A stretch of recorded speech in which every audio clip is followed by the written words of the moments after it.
Hello friends, now Oscar's helping again. This intrudes into his work time, so you have to do some overtime. You have to stay on a bit like this. But it's important. There is a few people suggesting I should have a balance rudder. Well, the balance rudder means the rudder has to go, here is the axis, so the rudder has to go a bit in the front here. But that means if a floating rope or something like that, it can get wedged here. And that will be difficult to get it out. It can get out, but it will be difficult.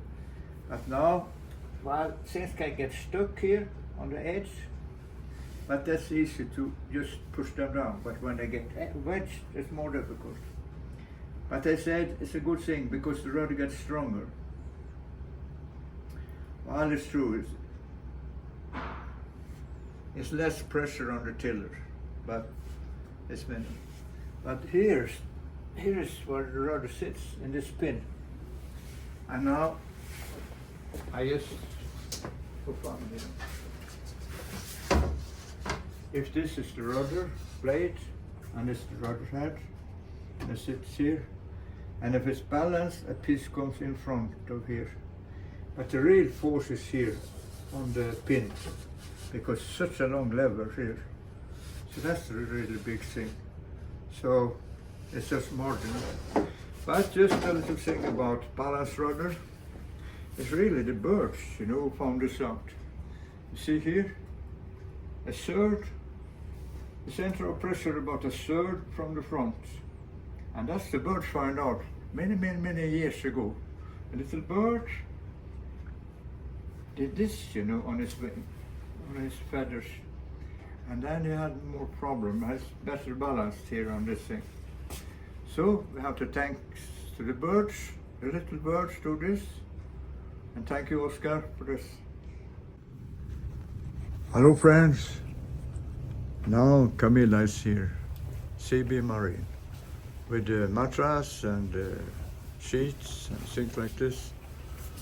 So we got 2 of each, so one can get dirty and I can maybe wash one. So this is how it goes.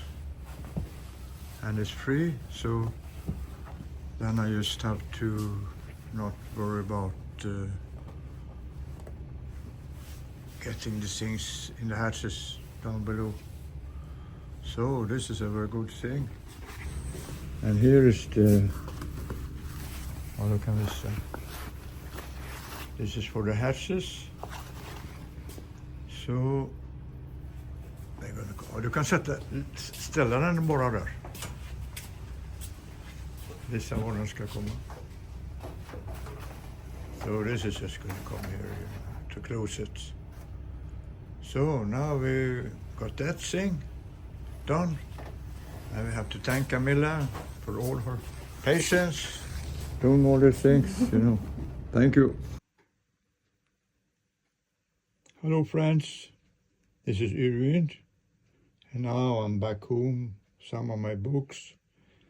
Well, I said, I don't know when else sailing without self-steering, well, I'm at nowadays, contemporary times. And then someone pointed out Slocum, yeah, he did that. But there is another man, very interesting, Vito Dumont. And he sailed alone through the Roaring Forties, 1942, I think. He was from Argentina, and he left Buenos Aires, I think, 1942, sailed to the Cape Town, and sailed to New Zealand. From there he sailed to Valparaiso, and in the winter he sailed back. It was during the war, 1942, 43, I think. And it inspired like more to see. So the idea Mattras had when it started sailing around Cape Horn was to drag weights. It was like Robinson who told him that in Tahiti.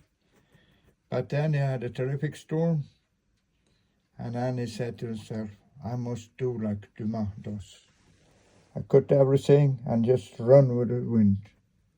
And that's what's happened. Run with the wind all the way around the world, you know. And nowadays, boats are not designed with balance and things like this. But one of the most important one to do that is T. Harrison Butler, Cruising Design and Performance. Well, there was a man, Taylor, Admiral Taylor. He had a metacentric analysis, metacentric self-theory. And this is how he did it, you know, he heeled the boat and cut out segments of it. And then when they balanced, the boat would balance too. So this is a little bit about self-steering. And also Knox Johnson sailed around the world in 1968. He had kind of self-steering he made himself, but it broke down like halfway. So instead of giving up, he balanced the boat. And in that way, he became the first man to sail around the world. So many people in these races around the world, they self-steering brake and they give up. But not his, so it's a good thing. But it's a good thing to start with a balanced boat, balanced hull, and a little bit seamanship and know what to do. And then you don't have to have all these things like the wind waves in the way, it makes a resistance and it breaks down, and the autopilot takes electricity and they break down too and costs a lot of money. So, just for fun, read the books by Victor Dumas. Very interesting book. Well, thank you for this.